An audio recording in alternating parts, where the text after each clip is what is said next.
Welcome to Bobcat News. We have a special message from Mrs. Nolan and Liliana. Hello, I'm Liliana Cunha, and today with me we have Miss Nolan. Thank you, Miss Nolan, for taking the time out of your busy schedule to be here for this interview. Thank you for having me. So for your first question, what first inspired you to be a principal? Well, I love working with children, and when I was a teacher, I felt like I could reach the students in my class, but I wanted to be able to help a larger group of students, so I felt like being a principal and taking over a building, I would be able to reach so many more students and teachers. Good. So, do you remember, your favorite memory that happened at Hunkin? My favorite memory here was the first time that the students and the teachers walked into the building when it was a brand new building, because to see the excitement on their faces and to see how happy they were to have a brand new building, considering they did come from a building that was pretty run down and didn't have much technology. What are you going to miss most about Hunkin? I'm going to miss the K through 8. I love having the kindergartners, the first graders, the little ones. I can go on one side of the building and get a hug, and I can go on the other side of the building and have an adult conversation. So I'll miss that grade span and seeing the older kids mentoring the little kids, just getting to know each other and kind of acting as big brothers or big sisters to them. What did it feel like the first time you ever walked into Hunkin? The first time I ever walked into Hunking, I felt overwhelmed. I couldn't believe how big the school was, but I was also very excited to see it become a K through 8 and fill with students and teachers. And this last question is very important. If you were to be a crayon, what color would you be? And what interesting color name would you have? Oh goodness. Well, if I were to be a crayon, I would be purple, because it's my favorite color and because it just I feel like it brings happiness. And I'm probably going to come up with not a very good name. Maybe, I don't know. I can't come up with a name. You got to give me more time on that one. Sorry. Well, there you have it, Hunking, to her color, crayon, name, and more. Thank you so much again, Ms. Nolan, for coming to this interview. We'll miss you. I'll miss you guys too. Thank you. Now on to more Bobcat News. Let's see you on a 7th grade snack museum project. Hi, my name is Samara Rivera, I'm in 7th grade. My name is Aaliyah Rodriguez, and I'm in 7th grade. Hi, my name is Ariana Jimenez, and I'm in 7th grade. And we're going to be showing you guys our math museum project called the Probability Theater. Probability is the extent in which something is probable and the likelihood of something.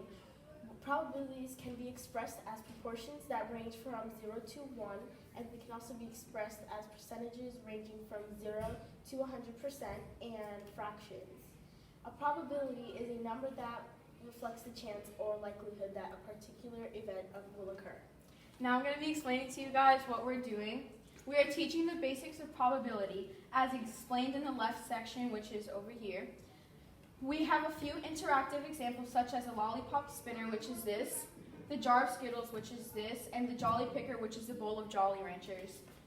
The lolly spinner is a spinner with different flavored lollipops, and you choose which one you want, then decide what is the probability you get that one you chose. The jar of Skittles is a very basic example. You are simply guessing how many Skittles are in the jar. What is the probability that you guess correct? 1 out of the number of Skittles that are in the jar. And the last example is the Jolly Picker, which is similar to the spinner but a bit different. You will pick your favorite Jolly Rancher. What is the probability you pick your favorite one? 1 out of 5. Okay, now this is the spinner. Well, a different spinner that I'm going to be explaining. Okay, so you have to pick a color from the circle spinner that we made, and you have to guess what the probability of the color you picked, which would be a fraction color you picked on the top, and then the total amount of colors from the spinner on the bottom. This is the easiest example of probability to explain, and so you understand what it would be. Now, for the jar of Skittles, we give everyone in the class a sticky note, and they have to guess the amount of Skittles that are in the jar, and we give them a range between 300 and 400, and they have to guess the probability of how many Skittles are in there, which is 1 out of the number that you guessed for the jar of Skittles.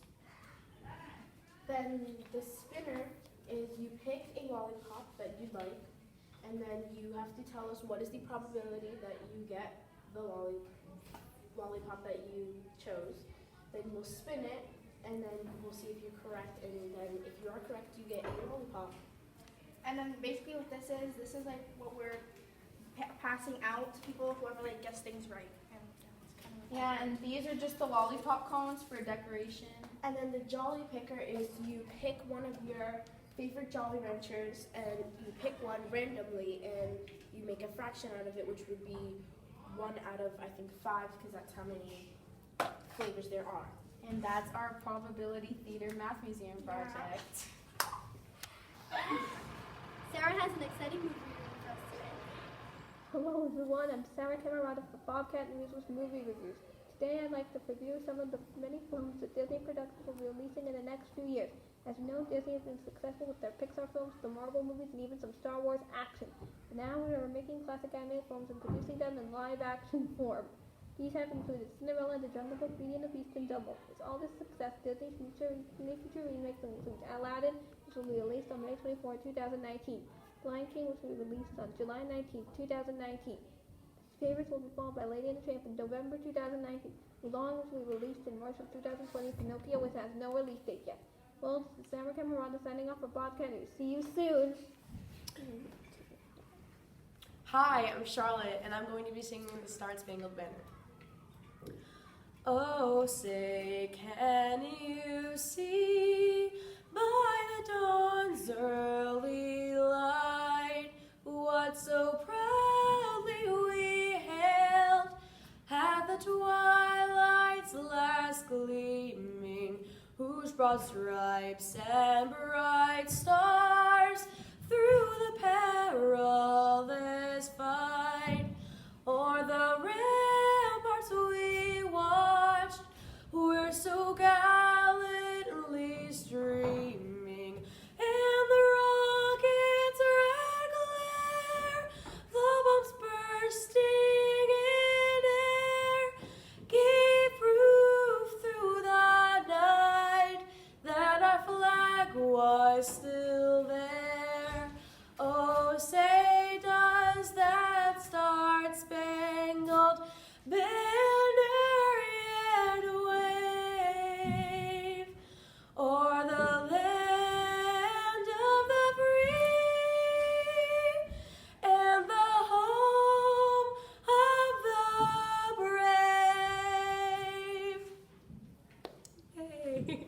Thanks for a great year from all of us at Bobcat News.